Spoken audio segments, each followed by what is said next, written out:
रहा है, तो कई सारे मैंने शेयर्स लिए हैं, एडवांस का भी लिया है, एचएफसीएल भी लिया है और मुझे ये समझ में नहीं आ रहा है इन सब शेयर्स में। स्टॉक्स के नाम आपने काफ़ी ढेर किए आपने, थोड़ा बता पाएँगे?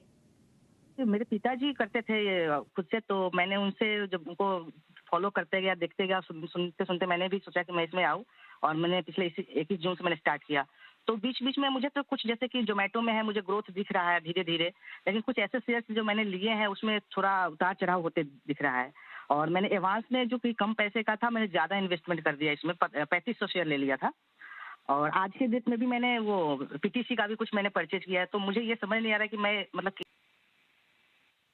मैं समझ गई आपकी बात। विकास जी जो मुझे आपकी बात समझ के लग रहा है कि आपने शुरुआत की है, लेकिन ऐसा लग रहा है कि बहुत ढेर सारे कुछ एकाधिक स्टॉक में कारोबार भी कर रहे हैं। क्या सलाह देंगे? ये जो इतने ज़्यादा स्टॉक्स ले लिए हैं, क्या इन्हें कम कर लेना चाहिए और चुनिंदा स्टॉक्स में निवेश करने की सलाह देंगे? थोड़ी इनकी मदद कीजिए, क्योंकि अभी स्टार्टिंग है इनके निवेश को लेकर।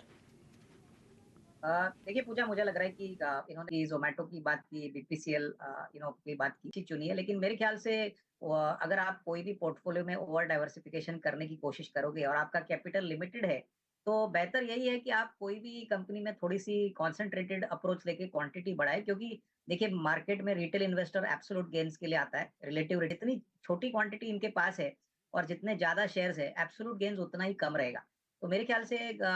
मैं यही कहूँगा कि आगे चल के पोर्टफोलियो को और मत बढ़ाएँ, कंटिन्यूअसली यही शेयर्स के ऊपर इन्वेस्टेड रहे और थोड़ा-सा समय दें, क्योंकि ये सारे शेयर जो इन्होंने खरीदे हैं, मेरे ख्याल से कम डेढ़ 2 साल का नज़रिया अगर ये लेते हैं, तो ही अच्छा खासा मुनाफ़ा इनको मिलेगा। तो शॉर्ट टर्म में नहीं, बट लॉन्ग टर्म में डेफिनिटली इनकी स्टॉक सिलेक्शन अच्छी है, बट ओवर डाइवर्सिफिकेशन मत करिए, ज़्यादा कंपनीज़ पे फोकस मत करिए, यही कंपनीज़ पे बेट करके डेढ़ 2 साल का नज़रिया रखें। ये तो यहाँ पे नज़रिया आपको अपना सही बैठाना होगा और जैसा कि आपने अपने सवाल में भी कहा कि बाज़ार को उतार-चढ़ाव देखते हुए थोड़ा-सा विचलित हो जाते हैं और क्योंकि आप एक नए निवेशक भी हैं, तो